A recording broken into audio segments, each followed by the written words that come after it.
Hello friends, आपका अपने YouTube channel commerce गुरु में स्वागत है।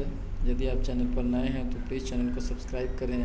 आज मैं एंटरप्रेन्योरशिप के वीवीआई क्वेश्चन को लेकर के आया हूं, जो कल आपके परीक्षा में बहुत ही महत्वपूर्ण होने वाला है, मील का पत्थर साबित होने वाला है। यदि आप इसको पढ़ लेते हैं, देख लेते हैं, रट लेते हैं तो कल की परीक्षा आपके लिए बहुत ही आसान होने वाली है, यह मेरी गारंटी है।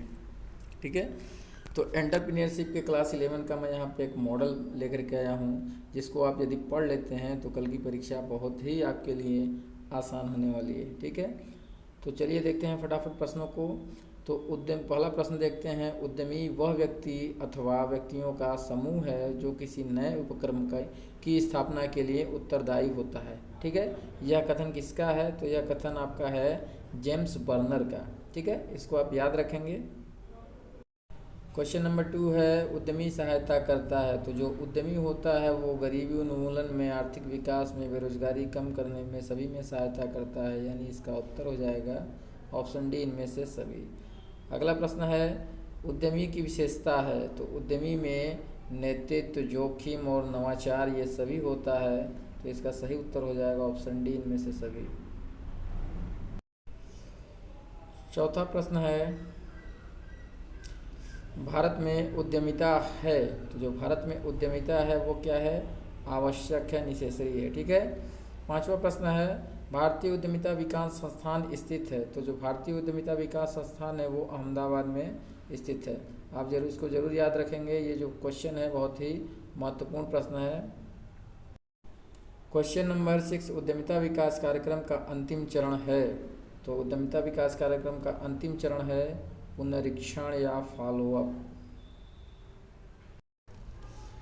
नेक्स्ट क्वेश्चन है, उद्यमिता विकास कार्यक्रम का प्रतिफल है। तो जो उद्यमिता विकास कार्यक्रम होता है उसके प्रतिफल के फलस्वरूप रोजगार में वृद्धि होती है, लोगों को रोजगार मिलता है।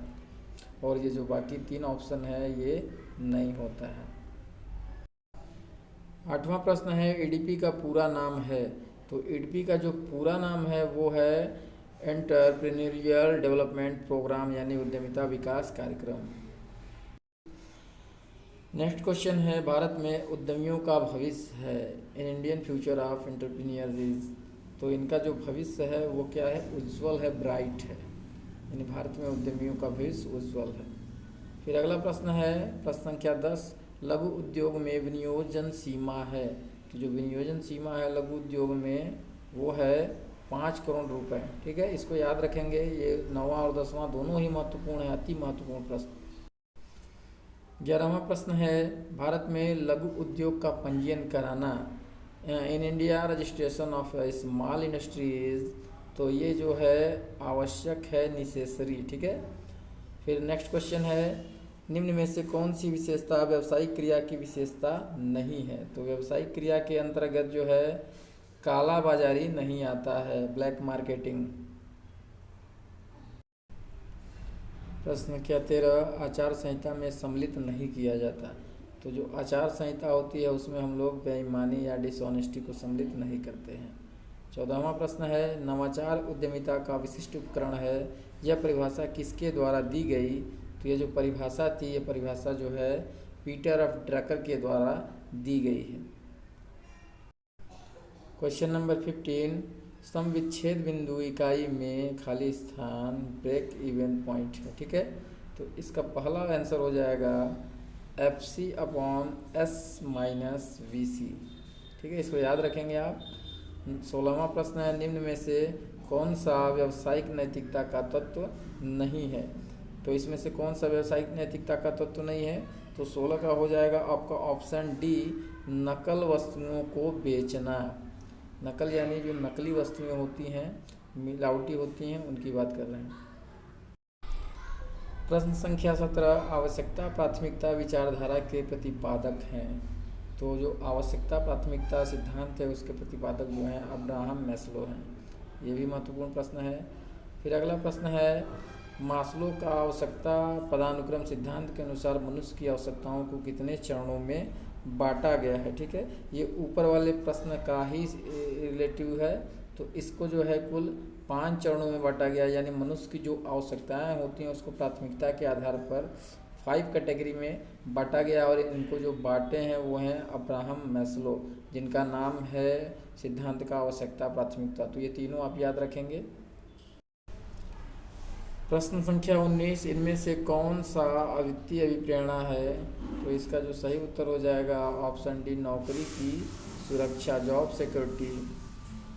20वां प्रश्न है, जो नेता समस्त अधिकार एवं निर्णयों को स्वयं से लेता है उसे कहते हैं। तो जो नेता सभी निर्णयों को स्वयं से लेता है उसको हम लोग निरंकुश नेता कहते हैं। वो दूसरे से विचार या सलाह को नहीं सुनता है, नहीं लेता है। 21वां प्रश्न है, एक सफल नेता के गुण हैं। तो जो एक सफल नेता है उसमें जोखिम लेना, निर्णय लेना, व्यावसायिक नियोजन, ये सभी गुण होने चाहिए। ठीक है, तो 21 का डी हो जाएगा। 22वां प्रश्न है, जोखिम का परिणाम है। तो जोखिम जो है किसका परिणाम है? अनिश्चितता का परिणाम है। ठीक है, जोखिम किसका परिणाम है? अनिश्चितता का, अनसर्टेनिटी का ही परिणाम है, जिसको हम लोग जोखिम कहते हैं। प्रश्न संख्या 23, नियोजन होता है। तो जो नियोजन होता है वो भविष्य के लिए होता है। ठीक है, नियोजन किसके लिए होता है? भविष्य के लिए होता है। 24वां प्रश्न है, एक अच्छी योजना होती है। तो जो एक अच्छी योजना होती है उसमें लोचपूर्ण यानी फ्लेक्सिबिलिटी का गुण होना चाहिए। फिर 25वां प्रश्न है, नियोजन भविष्य को पकड़ने के लिए बनाया गया पिंजरा है, यह कथन है। तो ये जो कथन है ये कथन एलन का है। ठीक है, एलन जो हैं उनके द्वारा यह कथन दिया गया है, प्लानिंग करेंगे तो आप भविष्य को पिंजरे में पकड़ सकते हैं, बंद कर। 26वां प्रश्न है, नियोजन देखने की क्रिया है। तो जो नियोजन होता है प्लानिंग, वो भविष्य को यानी आगे को देखता है। 27वां प्रश्न है, निम्न में से कौन सी पर्यावरणीय बाधा नहीं है? तो इसमें जो है 27 का बी हो जाएगा, अभिप्रेरण ये जो है पर्यावरणीय बाधा नहीं है। ठीक है, प्रश्न संख्या 28, निम्न में से कौन सी व्यक्तिगत बाधा है? तो जो व्यक्तिगत बाधा है उसको हम लोग मनोवृत्ति बोलते हैं, एटीट्यूड। फिर अगला प्रश्न है, ICICI के रूप में स्थापित किया गया। तो जो ICICI है उसको एक निजी क्षेत्र के रूप में स्थापित किया गया है। ठीक है, यह एक निजी क्षेत्र का उपक्रम है। क्वेश्चन नंबर 30, IFCI किस वर्ष स्थापित किया गया? तो इसका उत्तर हो जाएगा 1948। ये 1948 में स्थापित किया गया। क्वेश्चन नंबर 31, परिणाम के आधार पर बाजार वर्गीकृत है। तो परिणाम के आधार पर जो बाजार है वो फुटकर बाजार एवं थोक बाजार के अंतर्गत वर्गीकृत किया जाता है। प्रश्न संख्या 32, विपणन पर व्यय किया गया धन है। तो ये जो धन होता है विपणन पर जो हम व्यय करते हैं इसको हम विनियोजन बोलते हैं। क्या बोलते हैं? विनियोजन या इन्वेस्टमेंट। तो 32 का डी सही हो जाएगा। 33वां प्रश्न है, पेटेंट कितने वर्षों के लिए दिया जाता है? तो पेटेंट जो होता है कुल 20 वर्षों के लिए दिया जाता है। तो इसका सेकंड वाला ऑप्शन है ऑप्शन बी, ये जो है करेक्ट आंसर है। Trade and merchandise marks act कब पारित किया गया? तो ये जो एक्ट था ये सन 1958 में पारित किया गया। फिर अगला है, एक अच्छा ब्रांड होता है। तो जो एक अच्छा ब्रांड होता है वो अद्वितीय होता है, सरल होता है, आसानी से याद रखने, यानी इसमें जो इसका डी वाला ऑप्शन है ये सही हो जाएगा। ठीक है, ये सभी